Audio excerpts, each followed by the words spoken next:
Did Dababy flop? Is the question that everybody wants to answer because his first week sales projections were abysmal. I'm not gonna lie. On his latest project, Baby on Baby 2, that released this Friday, that a lot of people didn't even realize dropped. I mean, it wasn't even announced until like the day of. No track list, no promotion. By the way, he's not independent, which a lot of people thought that he went, but if you go in the credits on his Spotify, he's still signed to Interscope, which is one of the biggest labels in the industry. So it's not like he's getting blackballed necessarily. Maybe on radio, which is what I was thinking, but if you go on Spotify, he has all the big major placements on the playlists: Rap Caviar, Get Turned, and whatever other editorial playlists. Now radio, I have no idea because who listens to the radio anymore, but it still accounts for a large portion of first week sales, just because like you can essentially pay radio stations just to play your shit like unlimited time, and then you make that money back. It's called payola, and eventually, you know, you spin 100K sales, which a lot of labels finesse somehow. It's gotten a little bit more strict as of late with merch bundles, but you get the point. Labels be manipulating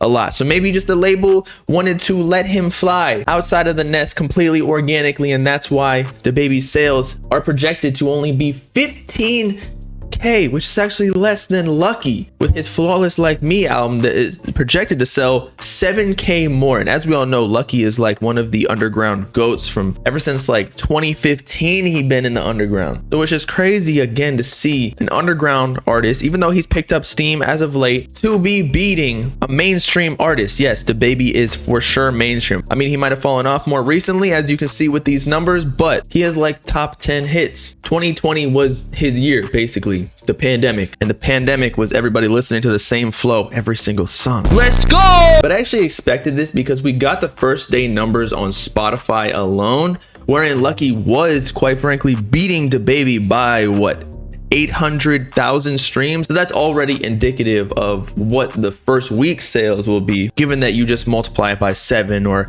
less than that, because the stream surge kind of like falls off throughout the week. But I think one of the main reasons they're saying Dababy fell off, even though 20K was potentially what everybody was expecting, because so many people have gotten tired of the same old flow, as well as all of the negative publicity and backlash that he's received from like the LGBTQ community, although he was forgiven apparently by the leader of the LGBTQ, if that's even a thing. So basically going in, I feel like nobody wanted him to win anyway, except for maybe NBA Youngboy, who for some reason did a collab tape with him, and that ended up selling like 28K. So maybe that should have just been a hint as to what Dababy's gonna sell. But what's crazy to me is that, as you can see with Kirk, which was Dababy's last album, or actually Blame It On Baby was, but that also sold pretty similar numbers in the same ballpark, 124,000. Actually did pretty significant numbers at 145,000. And so this next solo release sells not even a 1/7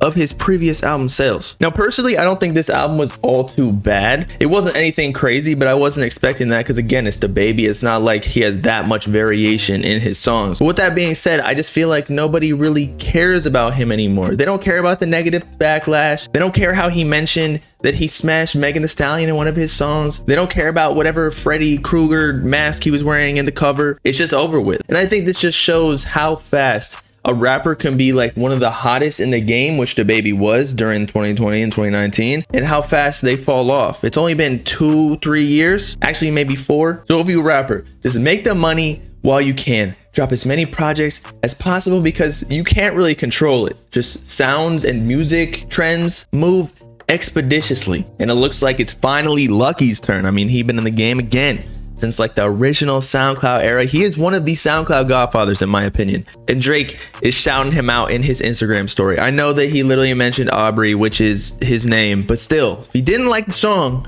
he wouldn't have posted it, because I feel like everybody mentions Drake in their music because he is like the top dog. I'm not the biggest fan of Lucki, but I do love to see artists continuing to grind, because a lot of people in his class have probably already fallen off the face of the planet and or just quit, because when you don't see success fast enough, most people just stop doing it, go back to their corporate job, which is not bad. I mean, it's much easier than music, to be honest, or anything creative. But y'all let me know in the comments what you think about this. Did Dababy flop with his recent album, or is there something going on behind the scenes with the blackballing, or has his music just caught up to him and that he was never making that good of music? It was just inflated, or he was trending at the time with TikTok or whatever. It has been your boy Bobbalam signing off. Working on my new tape, Bobby on Bobby. Of course, make sure to like and subscribe to the Bob Gang if you with it. Peace out, God, people. Nice.